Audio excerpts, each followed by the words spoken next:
Swastiastu. Halo Semutan Kompas, apa kabar? Semoga semua dalam keadaan sehat ya. Senang sekali hari ini saya Widya akan menemani Anda dalam Kompas, Kopi Asik.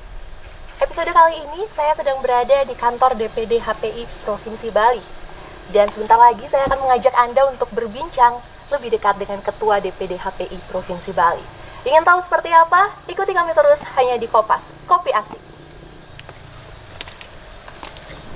Nah, dalam kondisi seperti ini juga, kami selaku Ketua DPD HPI Bali sangat berhati-hati menyikapi psikologis daripada anggota kami. Faktanya sampai hari ini kartu prakerja itu belum terrealisasi. Artinya bahwa anggota kami yang katanya setiap bulan akan mendapatkan kontribusi dari pemerintah berupa dana BLT sebesar Rp600.000 dan berdampak secara internal di anggota kami, sudah barang tentu anggota kami juga sudah kehilangan pekerjaan. Ini dijadikan sebuah momentum agar pariwisata bisa berjalan normal lagi. Itu dijadikan sebuah momentum, sebuah satu prototipe bahwa kondisi pariwisata di Bali itu adalah aman dan nyaman.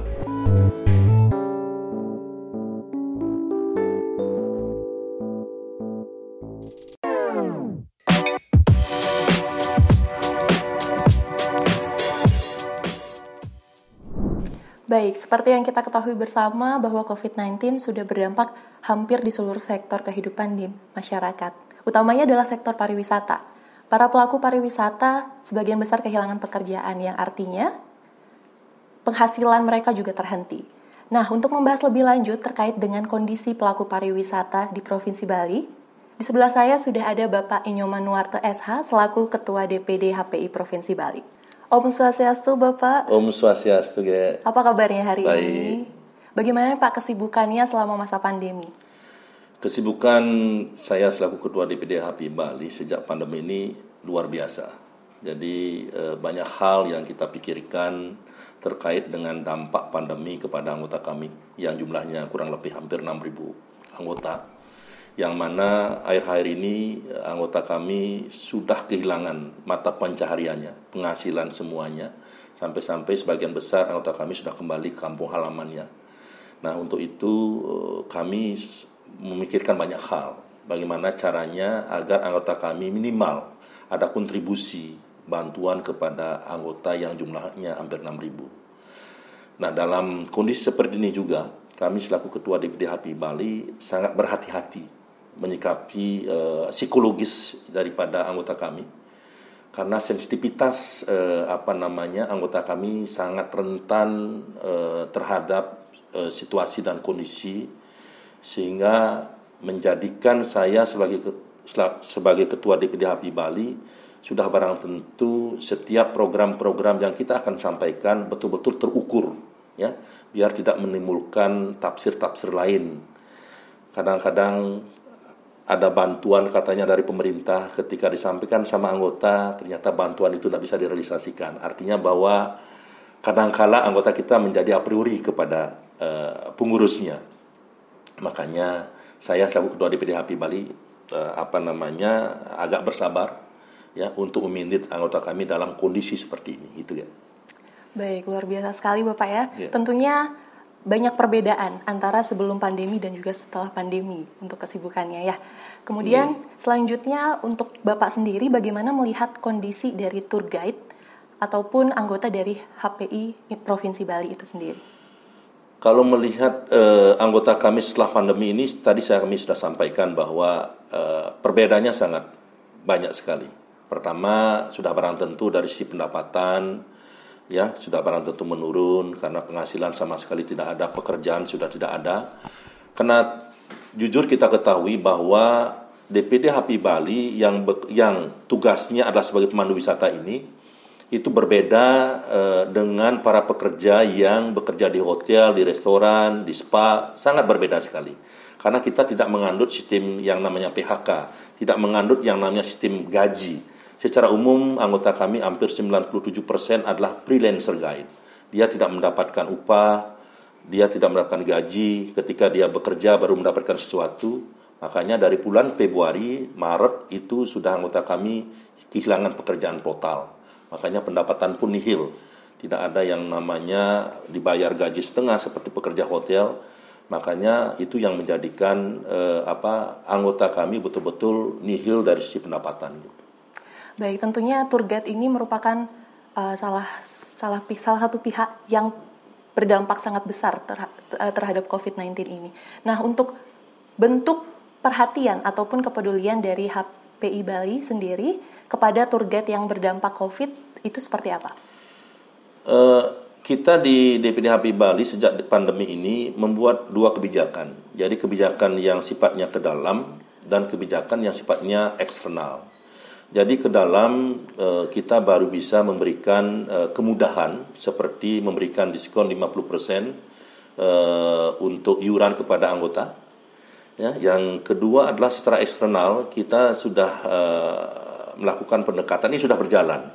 Artinya kita Astungkare pihak Kementerian Pariwisata, kita bersama GIPI bekerja mendorong untuk agar bantuan sembako itu bisa direalisasikan. Jadi faktanya sembako dari kementerian sudah berjalan sampai tahap keempat.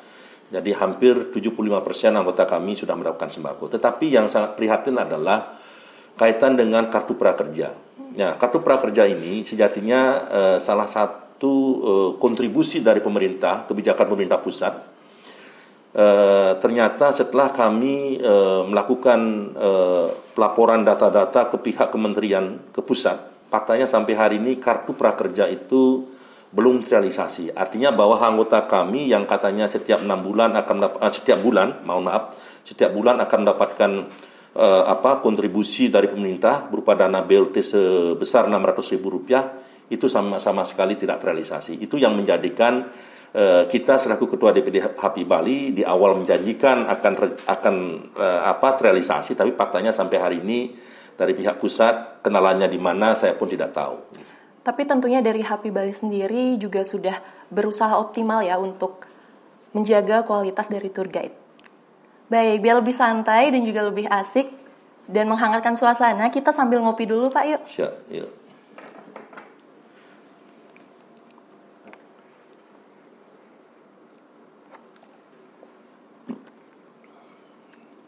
Gimana Bapak melihat kondisi pandemi saat ini terhadap dampaknya pada sektor pariwisata di Provinsi Bali?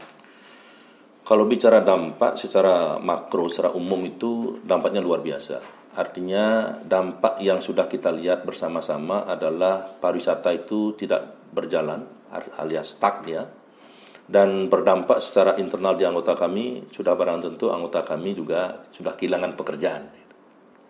Gitu. Baik, jadi banyak sekali dampak yang terjadi ya, banyak terutama sekali. Untuk tour guide sendiri. Betul, tour guide luar biasa dampaknya.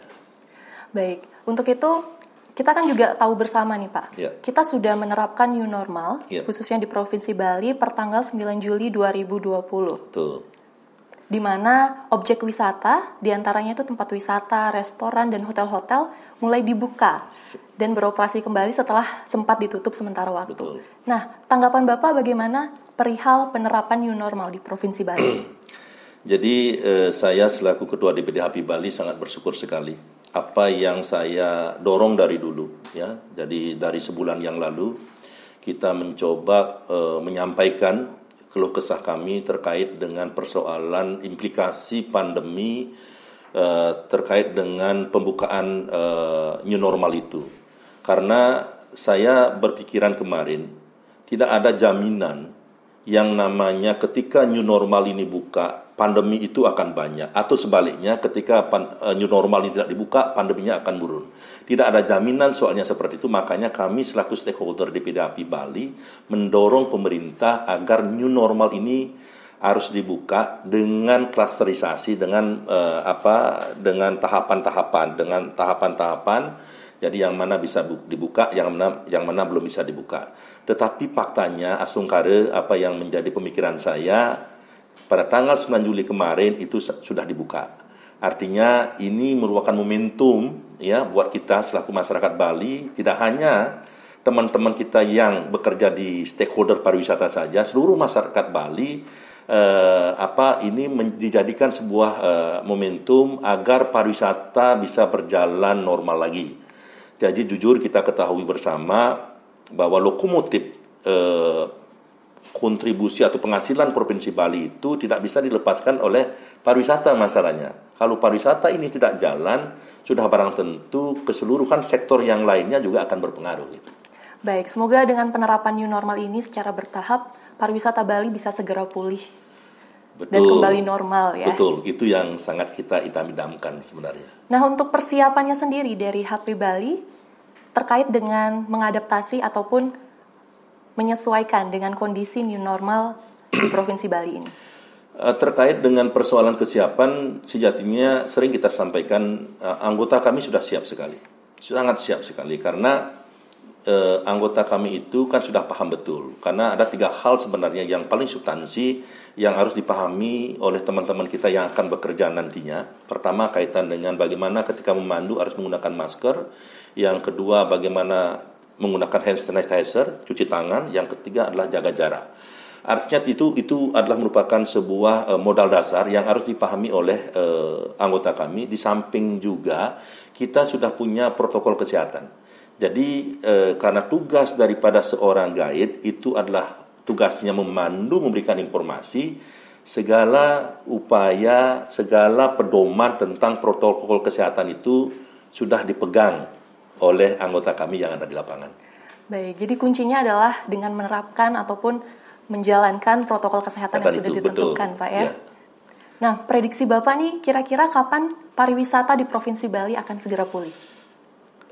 Saya sangat optimis ya, sangat optimis. Jadi kemarin kalau kita mau sandingkan cara berpikir saya dengan kebijakan Pak Gubernur, itu ada kemiripan. Memang untuk jangka pendek ini sasaran kita adalah sasaran untuk lokal wisatawan atau masyarakat Bali dan ekspatriat yang ada di Bali bisa berkunjung. Itu dijadikan sebuah momentum, sebuah satu prototipe bahwa kondisi pariwisata di Bali itu adalah aman dan nyaman. Nah, baru nanti ketika ini sudah bagus, berjalan baik, baru kita bicara persoalan sasaran market selanjutnya. Sasaran market selanjutnya adalah kita pastikan pertama pasti wisatawan Nusantara atau domestik. Itu pun harus diklasterisasi. Karena kita melihat tahu bersama bahwa di luar Bali itu masih banyak pandemi ya yang semakin meningkat khususnya di Jawa Timur, Jakarta, Jawa Barat, Jawa Tengah. Makanya 5 atau 4 daerah yang potensi pandeminya tinggi tidak menjadi sasaran market dia.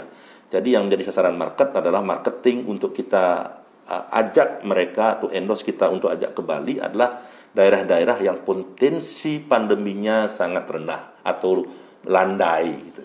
Baik, seperti Bapak bilang tadi kan kita punya wisatawan lokal, domestik dan juga mancanegara. Di mana pada bulan Juli ini objek wisata di Provinsi Bali baru dibuka untuk lokal, ya Pak ya. Kemudian di bulan Agustus, kemudian dilanjutkan dengan domestik, dan September adalah mancanegara.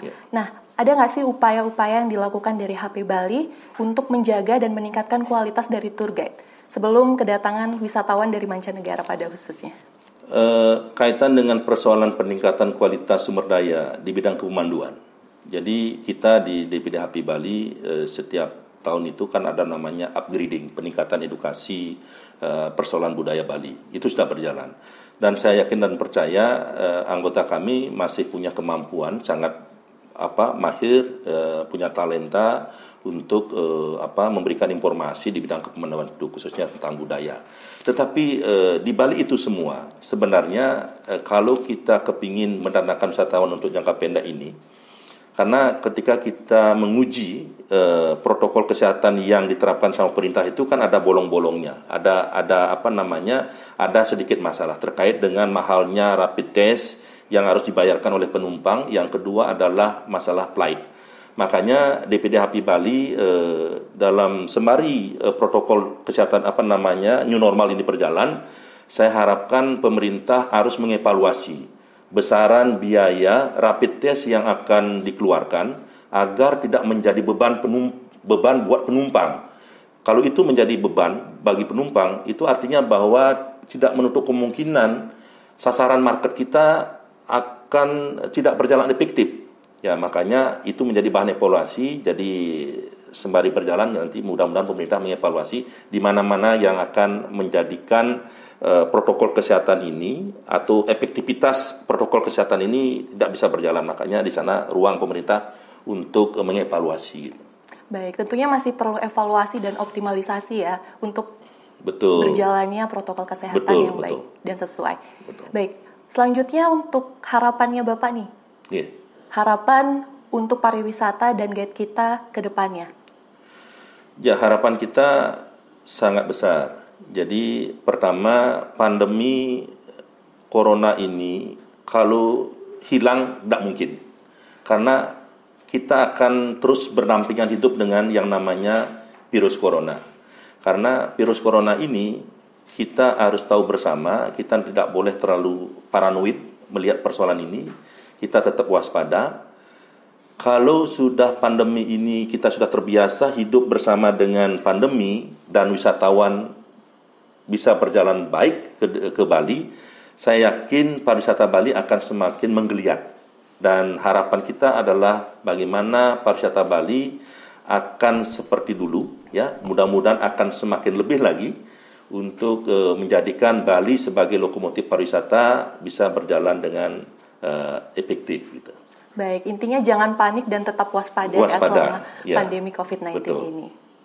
Oke, terima kasih banyak Bapak untuk waktu dan sharingnya. Baik, Semutan Kompas, itu dia tadi perbincangan saya dengan Bapak Inyoman Nuarte SH selaku Ketua DPD HPI Provinsi Bali. Terima kasih atas kebersamaannya. Jangan lupa untuk subscribe, like, komen, dan share pada channel baliportalnews.tv dan channel Bali Prawara. Semoga obrolan kita kali ini bisa bermanfaat. Akhir kata, saya Widya mohon pamit undur diri.